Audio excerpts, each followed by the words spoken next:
오늘은 본질에 집중하는 삶, 본질에 집중하는 삶이라는 제목으로 하나님의 말씀을 살펴보겠습니다. 에센셜리즘이라는 책이 있습니다. 이 책에 보면 디터 람스라는 사람의 이야기가 나옵니다. 독일의 가전 기업인 브라운의 디자인을 오랫동안 이끌었던 디자인의 거장이라고 합니다. 이분이 24살에 만든 디자인이 레코드 플레이어였다고 합니다. 레코드 플레이어 아시죠? 요즘 잘 안 쓰지만 옛날에는 참 많았었는데요. 당시에만 해도 레코드 플레이어는 대개 나무로 된 덮개로 만들었거나 아니면 커다란 가구에 수납되는 형태였다고 합니다. 근데 그가 처음으로 이 답답한 나무 덮개나 잡다한 장식을 모두 걷어내고 투명한 플라스틱 덮개를 씌운 레코드 플레이어를 처음으로 디자인했대요. 당시에는 너무 파격적이어가지고 동료들조차도 시장에서 외면당할 거라고 그런 이야기를 많이 했대요. 하지만 이것이 대박이 나가지고 이때부터 레코드 플레이어는 모두 플라스틱 덮개의 형태로 나오게 되었다고 합니다. 이분의 디자인 철학이 세 마디더라고요. 더 적게, 하지만 더 좋게. 더 적게, 하지만 더 좋게. 한마디로 비본질적인 것은 드러내서 버리고 본질에 집중하는 디자인이라는 거죠. 이렇게 본질에 집중하는 사람을 에센셜리스트라고 부릅니다. 이 책에 보면 비에센셜리스트하고 에센셜리스트를 비교하는 내용이 곳곳에 나와요. 저는 이 비교를 보면서 참 많은 생각을 하게 됐거든요. 이런 것들인데요. 한번 제가 읽어드릴 때 생각을 해보세요. 나는 어느 편에 속해 있는지 생각하면서 한번 들어보십시오. 비에센셜리스트는 거의 모든 것이 핵심적인 것이라고 생각한다. 에센셜리스트는 거의 모든 것이 비핵심적인 것이라고 생각한다.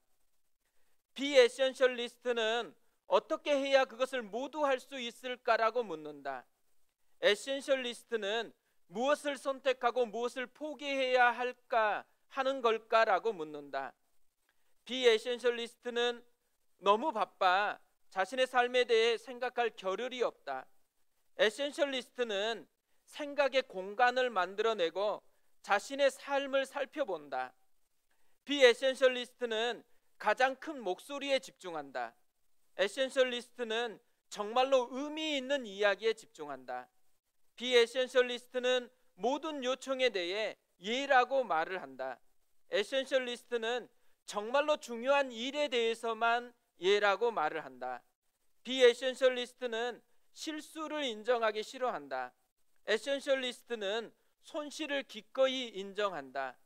비에센셜리스트는 무언가를 계속해서 더 할수록 더 좋은 결과가 나올 거라고 생각한다. 에센셜리스트는 무언가를 빼내야 더 좋은 결과가 나올 거라 생각한다. 우리 어디에 속해 있을까요? 마이크로소프트에서 최고 기술 경영자로 일했던 나단 미어볼트라는 사람이 있는데 이런 말을 했습니다. 최고의 소프트웨어 개발자들과 평범한 소프트웨어 개발자들 사이의 생산성 차이는 10배, 100배, 1000배 정도가 아니라 10,000배 정도로 나타납니다. 뭘 얘기하고 싶은 걸까요? 본질에 집중하는 사람하고 그냥 일하는 사람의 차이가 10,000배 정도 난다라는 거예요.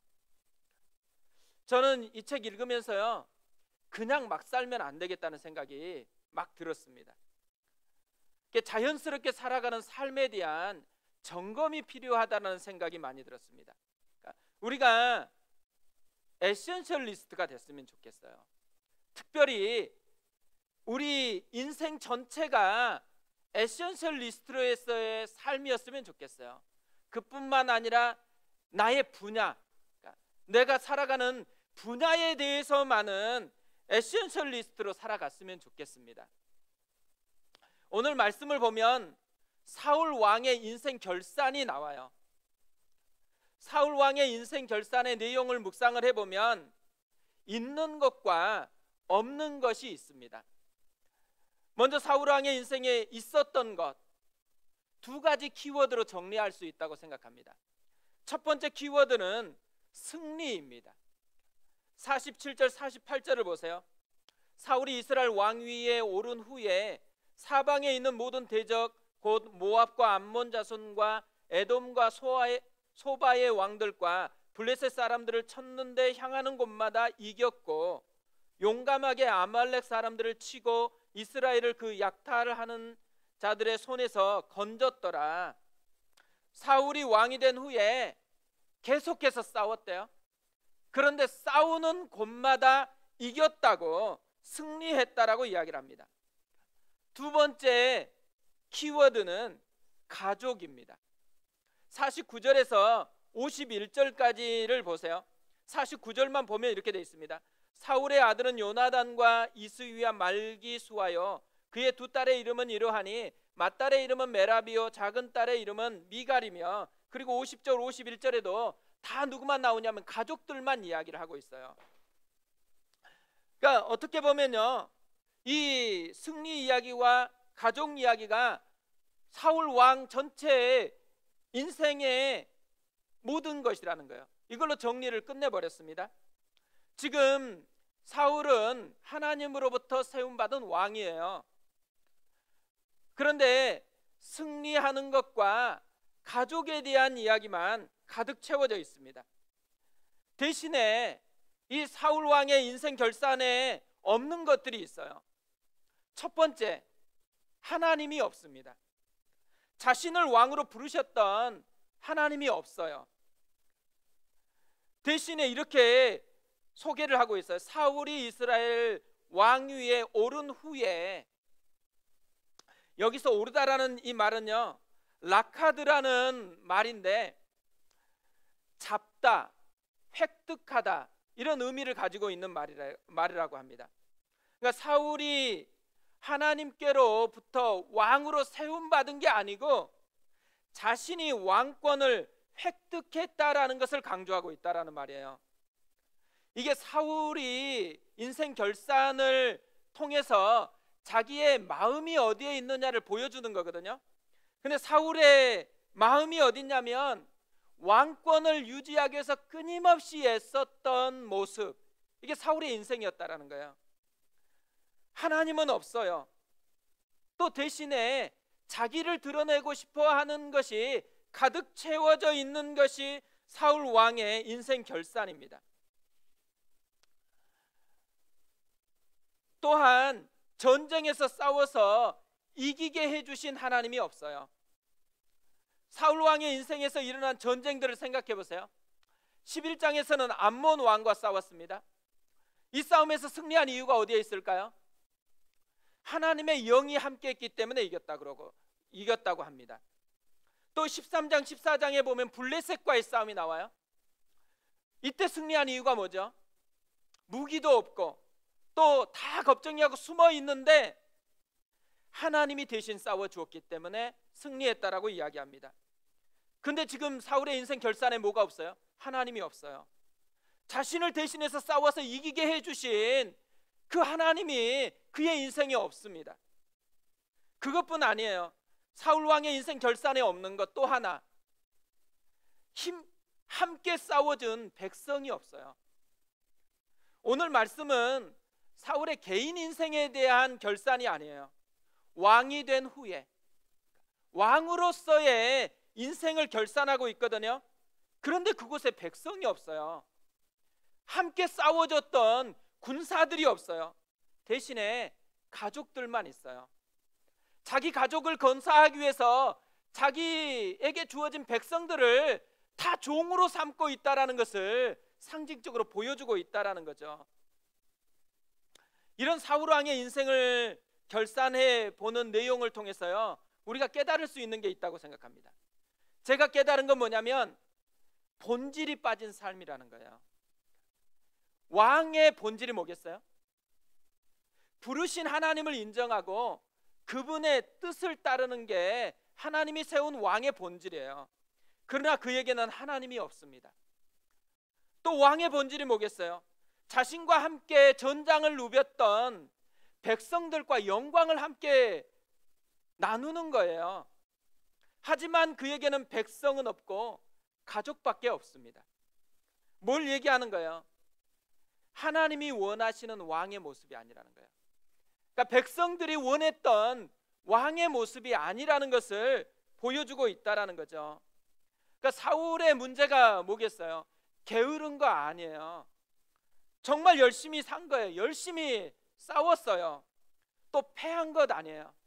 맨날 실패만 하고 그런 종류가 아니라는 거예요. 싸우면 싸울 때마다 이겼어요. 우리 같으면 이런 사람을 뭐라 그래요? 성공한 사람이라 그랬잖아요. 하는 것마다 잘 되고 하는 것마다 열심히 하고 다 성공하는 그런 모습인 것 같거든요. 그런데요, 성경은 그렇게 판단하지 않다라는 거예요.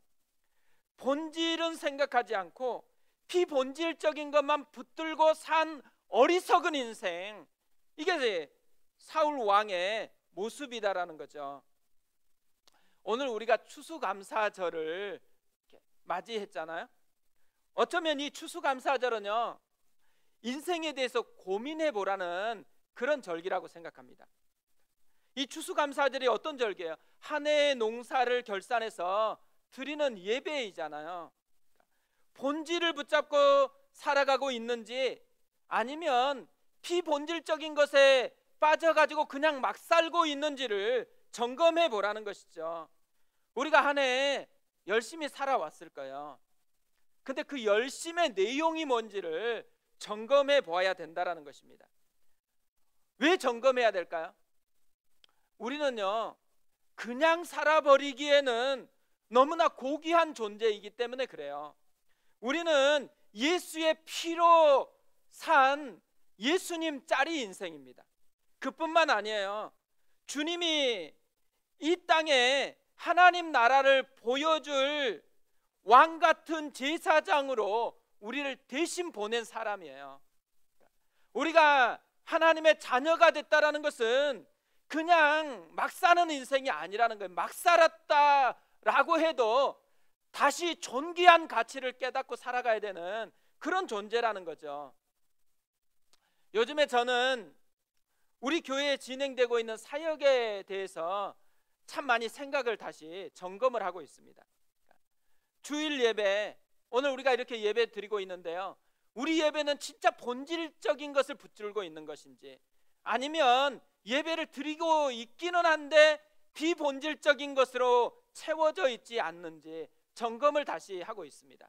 또 우리의 수요 예배, 지금 계속해서 이제 영상으로만 드리다 보니까 이게 과연 효과가 있는 것인지, 이것이 사람들에게 하나님의 말씀을 공급하는 주된 통로가 되고 있는 것인지, 아니면 열심히 준비해서 그렇게 하고 있는데도 불구하고 효과는 전혀 나지 않고 그냥 하고 있는 것인지, 이걸 조금 더 효과 있게 하려면 어떻게 해야 될 것인지, 또 미라클 모닝, 온 바이블, 온 플레이 다 하고는 있는데 이게 진짜 본질적으로 우리에게 효과가 있는 것인지 아니면 바꿔야 할 것인지에 대해서 다시 점검을 하고 있습니다. 왜냐하면 우리는 더 본질적이기를 원하기 때문에, 내년에는 더 본질적인 하나님의 역사가 우리 가운데 일어나고 싶다라는 마음이 있기 때문에 그런 거죠.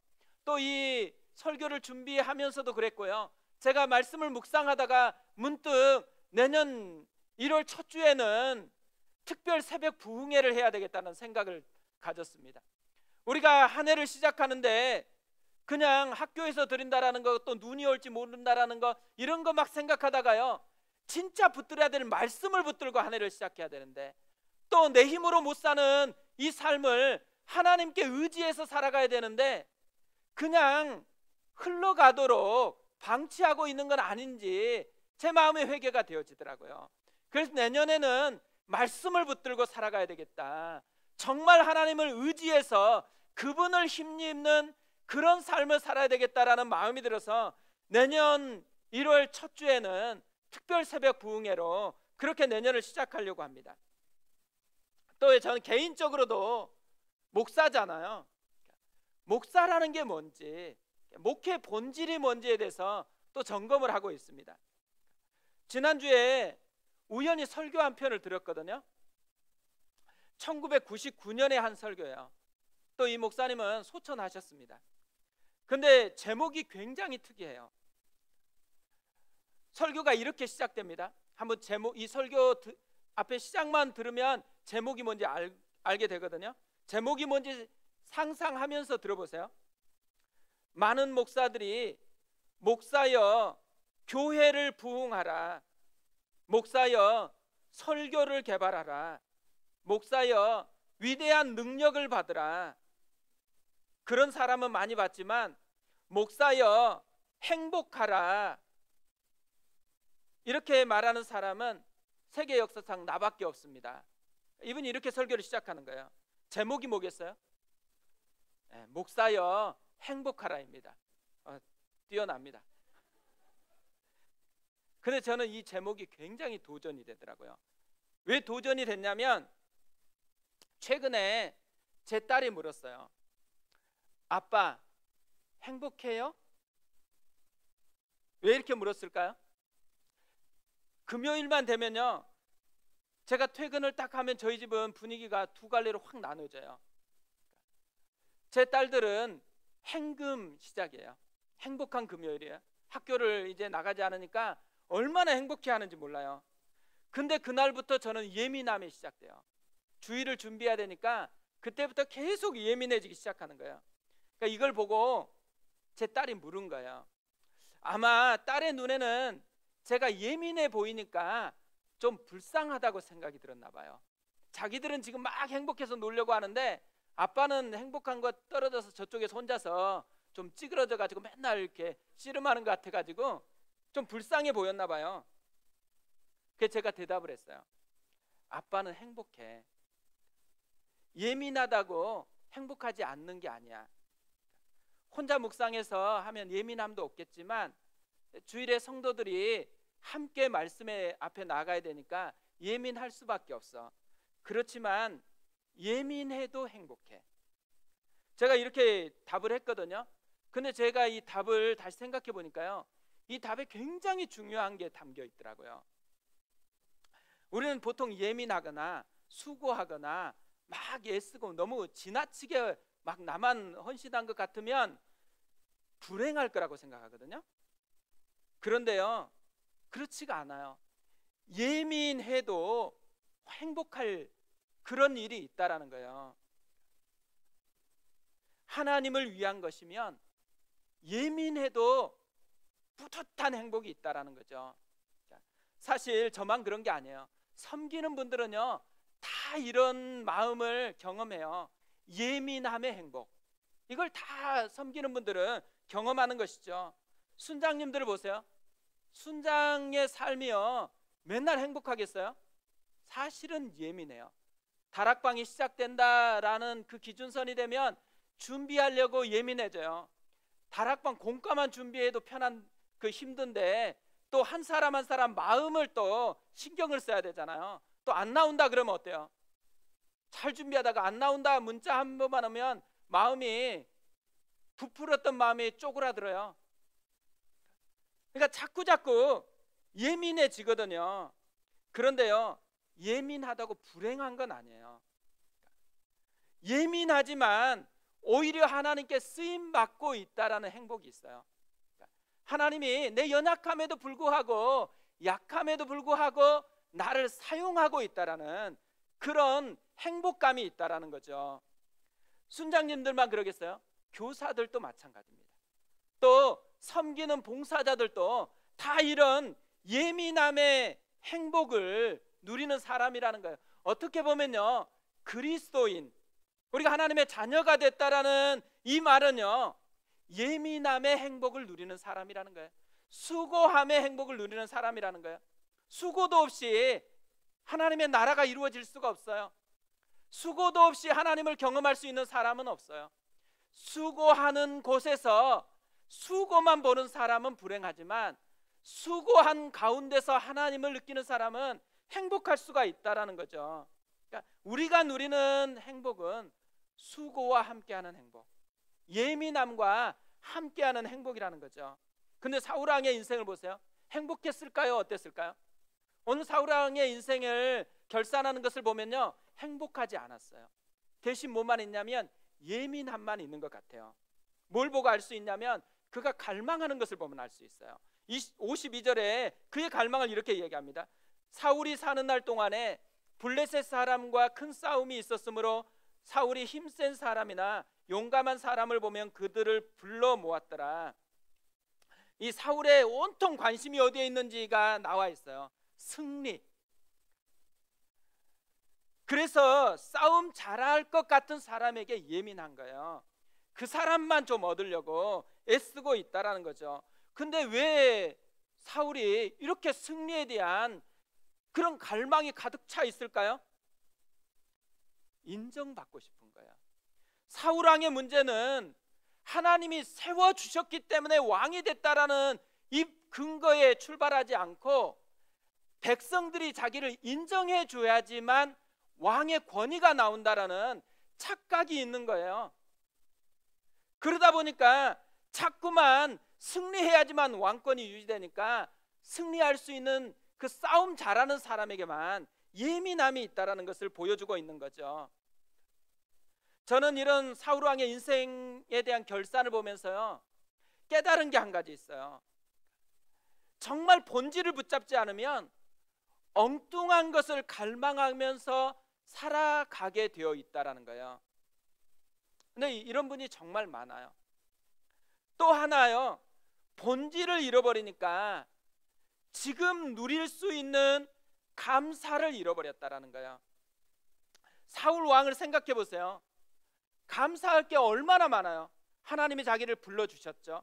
왕으로 삼아주셨죠. 또 하나님이 싸울 때마다 함께 해주셔가지고 그의 허물에도 불구하고 승리를 주셨어요. 계속해서 이기게 해주셨다라는 거예요. 그러면 뭐 해야 돼요?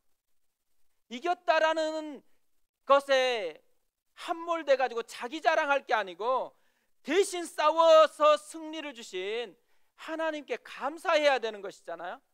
그런데 사울 왕은 그렇지 않았습니다. 피본질적인 자기 자랑만 하고 있고 진짜 본질적인 하나님에 대한 감사가 없다라는 거예요. 그뿐만 아니죠. 함께 싸워줬던 백성들 얼마나 고마워요. 함께 해주는 것이 얼마나 힘이 되는데요. 그런데 백성에 대한 감사가 없어요. 하찮은 자기 자랑 때문에 진짜 중요한 것을 잃어버렸다라는 거예요. 이게 사울 왕의 불행이에요. 오늘 이야기 위치를 보면요, 독특함이 있습니다. 14장하고 15장 사이에 기록이 되어 있거든요. 그런데 이 오늘 본문의 앞뒤를 보면요, 두 가지 초점이 나와요. 하나는 전쟁과 승리에 대한 초점이 있어요. 오늘 본문 앞에 블레셋과 전쟁 이야기가 나와요. 이 전쟁에서 승리했어요. 오늘 말씀이 끝마치면 다음 주에 살펴볼 뒤편에 뭐가 나와요? 아말렉과의 전쟁이 나와요. 승리했어요. 그러니까 전쟁과 전쟁 사이에 또 승리와 승리 사이에 오늘 인생 결산이 담겨 있어요. 근데 또 하나의 초점이 있어요. 이게 오늘 이야기가 기록된 핵심 초점이라고 볼 수 있는데요, 버림받은 이유예요. 블레셋과의 싸움에서 사무엘이 사울에게 이렇게 이야기합니다. 13장 13절에 보면 이렇게 돼 있어요. 사무엘이 사울에게 이르되 왕이 망령되이 행하였도다. 왕이 왕의 하나님 여호와께서 왕에게 내리신 명령을 지키지 아니하였도다. 그리하였더라면 여호와께서 이스라엘 위에 왕의 나라를 영원히 세우셨을 것이거늘 지금은 왕의 나라가 길지 못할 것이라. 여호와께서 왕에게 명령하신 바를 왕이 지키지 아니하였으므로 여호와께서 그의 마음에 맞는 사람을 구하여 여호와께서 그를 그의 백성의 지도자로 삼으셨느니라. 버림받았다라는 거예요. 아말렉과의 싸움에서도요, 사무엘이 또 이렇게 이야기합니다. 15장 26절이에요. 사무엘이 사울에게 이르되 나는 왕과 함께 돌아가지 아니하리니 이는 왕이 여호와의 말씀을 버렸으므로 여호와께서 왕을 버려 이스라엘 왕이 되지 못하게 하셨음이니라. 뭘 얘기해요? 버림받았다라는 거죠. 그러니까 버림받았다라는 것과 버림받은 것 사이에 오늘 말씀을 기록하고 있어요. 그러니까 버림받은 것과 버림받은 것 사이에 사울 왕의 인생의 결산 이야기를 하고 있다라는 거예요. 뭘 얘기하고 싶은 거겠어요? 왜 버림받았는지, 버림받은 진짜 핵심이 뭔지, 이 인생 결산에 이게 담겨 있다라는 거예요. 그러니까 사울 왕이 버림받은 진짜 핵심이 뭘까요? 없는 게 있어요. 하나님이 없어요. 감사가 없어요. 자기 자랑만 하고 있다라는 거예요. 하나님의 영광을 도적질하기 때문에 버림받았다라는 것이죠. 원래 인생의 결산은요, 인생 끝자락에 하는 거예요. 그런데 지금 사울 왕의 인생 결산을 이 시작하자마자 얼마 되지 않아서 지금 결산 얘기를 하고 있는 거예요. 뭘 얘기해 주고 있는 거예요? 사울 왕은 이때부터 끝났다라는 거예요. 인생이 이미 뒤에도 계속 전쟁 이야기, 또 싸워서 승리한 이야기도 많거든요. 그럼에도 불구하고 사울 왕의 인생은 여기서 끝났다라는 것을, 하나님 앞에서 끝난 인생이다라는 것을 보여주고 있는 그런 구조로 오늘 말씀이 기록되어 있다라는 거죠. 반면에요, 다윗은 다른 모습을 보여줘요. 자신의 인생을 정리하면서 역대상 29장 10절에서 이렇게 이야기를 합니다. 다윗이 온 회중 앞에서 여호와를 송축하여 이르되 우리 조상 이스라엘의 하나님 여호와여, 주는 영원부터 영원까지 송축을 받으시옵소서. 그러니까 모든 백성을 모아놓고 뭐래요? 여호와를 송축해요. 자기 자랑이 아니라 하나님을 자랑하고 감사하고 있어요. 다윗이 왜 이렇게 하나님께 감사하고 있을까요? 11절 이하에서 그 이유를 설명합니다. 여호와여, 위대하심과 권능과 영광과 승리와 위엄이 다 주께 속하였사오니 천지에 있는 것이 다 주의 것이로소이다. 여호와의 주권도 주께 속하였사오니 주는 높으사 만물의 머리이심이니이다. 부와 귀가 주께로 말미암고 또 주는 만물의 주제가 되사 손에 권세와 능력이 있사오니 모든 사람을 크게 하심과 강하게 하심이 주의 손에 있나이다. 반복되고 있는 표현이 뭐예요? 주, 로드. 다 주께 속하였사오니 다 주의 것이로소이다. 주께 속하였사오니 주께로 말미암고 주의 손에 있나이다. 뭘 보여주고 있는 거예요? 다윗의 모든 시선이 주님께 향하고 있다라는 거예요. 사울과 다윗의 결정적인 차이가 뭐라는 거예요? 사울은 승리 속에서 자기만 봐요. 다윗은 승리 속에서 하나님을 보고 있다라는 거예요. 시선의 차이. 이 시선의 차이가 자기 자랑하느냐 감사하느냐의 차이를 만들어내고 있다라는 거죠.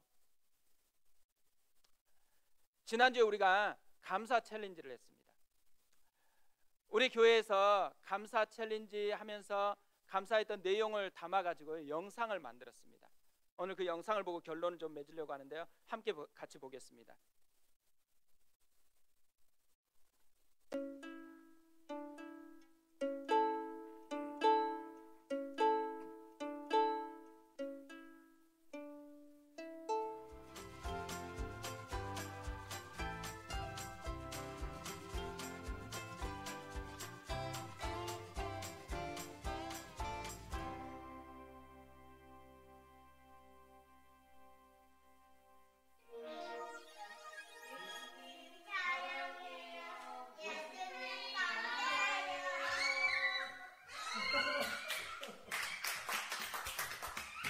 코로나 시대로 인한 감사. 코로나 시국에 미라클 모닝으로 하나님과 깊이 교제할 수 있음에 감사합니다. 가족 자녀로 인한 감사. 죽을 고비를 넘겼던 딸 은희가 올해도 건강 지켜주셔서 감사합니다. 직장과 일터로 인한 감사. 제 나이 벌써 70. 이 나이에도 새로운 일터에서 일을 시작할 수 있게 건강 주심에 감사합니다. 가족들이 행복하게 살게 해주셔서 감사합니다. 그리고 이 사람은 엄마고요. 그다음 이 사람은 따오고요. 이 사람은 따오고요. 이 사람은 재원이고요. 이거는 우리 안경발 뽀로로의 후회 아빠고요. 이거는 제가 그냥 막 그린 저예요. 끝. 2021년 감사 제목. 자녀로 인한 감사. 딸 지원이가 안전하게 결혼하게 해주셔서 감사합니다. 성도로 인한 감사. 예성 자매가 골프 대회에서 우승하게 인도하여 주셔서 감사합니다. 교회로 인한 감사. 다락방, 순장반, 사역반을 통하여 은혜 주셔서 감사합니다. 가족으로 인한 감사. 우리 가족이 항상 행복하게 해주셔서 감사합니다. 코로나에 대한 감사. 코로나가 단계적으로 나아질 수 있게 해주셔서 감사합니다. 한 줄 감사 기도 제목입니다. 가족으로 인한 감사. 가족 모두 건강히 함께 예배를 드릴 수 있어서 감사합니다. 코로나로 인한 감사. 코로나로 인해 만남의 중요성을 깨닫게 하셔서 말씀을 사모하는 마음들이 모여 마더와이즈로 나눌 수 있어서 감사합니다. 교회로 인한 감사. 아프고 힘들 때 기도해 주시고 찾아주시며 끊임없이 사랑을 보여주신 하늘꿈 가족들이 계셔서 감사합니다. 내가 하나님의 아들로 태어나게 해주셔서 감사합니다. 부모님이 건강하셔서 감사합니다. 가족으로 인한 감사. 신앙의 가정에 태어나게 하심에 감사합니다. 소원이 준원이가 기쁨으로 믿음 생활하게 하심에 감사합니다. 자기 전 짧은 시간이지만 같이 기도하게 하심에 감사합니다. 하늘빛 교회를 만나서 정말 감사드려요. 가족들의 진심 어린 응원과 믿음에 감사해요. 엄마, 아빠 딸로 태어나게 해주셔서 감사합니다. 우리 가족 행복하게 살아서 그것이 감사합니다. 우리가 하나님을 믿을 수 있게 인도해 주셔서 감사합니다. 하늘길 교회 최고 여러분 감사합니다. 코로나 시대로 인한 감사입니다. 날마다 성경을 읽게 하심 감사합니다. 직장과 일터로 인한 감사입니다.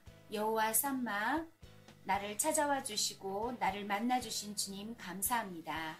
교회 혹은 성도로 인한 감사입니다.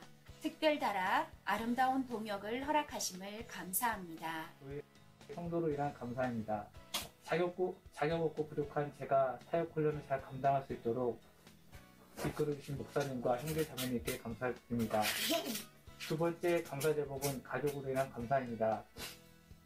코로나로 인해 영상으로 많이 드려졌던 예배이지만 아이들이 예배를 사랑하고 교회를 사랑함이 더 커져서 아이들에게 감사했습니다. 세 번째 감사 제목은 코로나 시대로 인한 감사입니다. 우리가 늘 당연시하게 여겨왔던 예배와 교제가 당연하지 않았고 다 하나님의 은혜였음을 깨닫는 한 해가 되어서 참 감사했습니다. 우리의 생각보다 크시고 높으신 하나님께서 어려운 상황 가운데서도 늘 은혜로 지켜주심을 믿고 남은 시간들도 승리하시길 기도합니다. 감사합니다. 가족에 대한 감사. 저를 행복한 가정에 보내주셔서 감사합니다. 교회에 대한 감사. 저를 하늘꿈 교회에서 예배 드릴 수 있게 해주셔서 감사합니다. 매일 출퇴근길에 앉아서 갈 수 있음에 감사합니다. 성취감을 느끼며 직장 생활할 수 있음에 감사합니다. 가족으로 인한 감사. 남편이 일상과 삶의 중심이 하나님 되게 하여 주심을 감사합니다. 자녀들이 코로나 시대 속에서도 하나님을 아는 지혜와 하나님 사랑을 깨닫게 해주셔서 감사합니다. 우리 가족에게 한 영혼을 향한 하나님의 마음을 주셔서 함께 기도하게 하심을 감사합니다. 저의 삶을 계획하여 주시고 인도해 주셔서 감사합니다. 둘, 셋! 예수님 사랑해요!